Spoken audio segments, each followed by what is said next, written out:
বড়মার মন্দিরে এসেছি নৈহাটিতে, ক্লাস তো আছেই করবো, সঙ্গে বড়মার মন্দিরে এসেছি, আপনারা দর্শন করুন সবাই।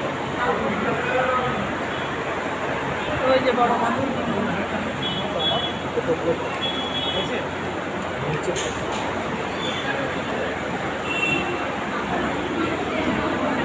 ভক্তদের অনেক ভিড়, মন্দিরে এসেছি। মাকে বললাম আসার অনেকদিন ধরে ইচ্ছা ছিল, আজকে এলাম, সঙ্গে থাকুন। গুড আফটারনুন বন্ধুরা। ট্রেনে তো কথা বলতে পারিনি, আর আমি যে পরে ভিডিও করে পরে ভয়েস দেবো সেটা চেষ্টা করবো। আজকে আমি অনেক কিছু সম্বন্ধে জানি না। হ্যাঁ, তো ক্লাস হলো, ক্লাস হওয়ার পর আমি এখন এই যে খেতে বসেছি।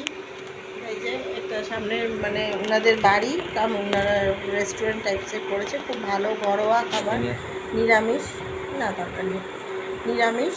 তো ওইখানে যে কিচেন, হ্যাঁ, তো এইখানে রান্না হচ্ছে নিরামিষ রান্না, খুব ভালো। সকালেও কচুরি ছোলার ডাল খেয়ে গেছি, এবং সামনে বাথরুম আছে। বাথরুম মানে কি, মানে পুরো ঘরোয়া, সব জায়গাতেই ওয়াশরুম থাকে, যেটা পুরো ঘরোয়া, খুব ভালো লেগেছে।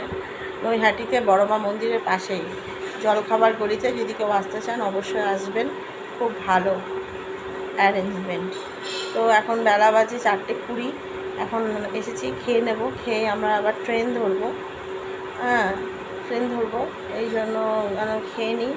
আর আজকে আমাদের যে দাদা মেকআপ আর্টিস্ট, ওনার আজকে বার্থডে সেলিব্রেট ছিল, তো ওনার বার্থডে সেলিব্রেট করলাম আমরা, রাজাদা, খুব ভালো লাগলো। যাই হোক, আসবে খাবার, খেয়ে নেব, এই হচ্ছে, সঙ্গে থাকুন।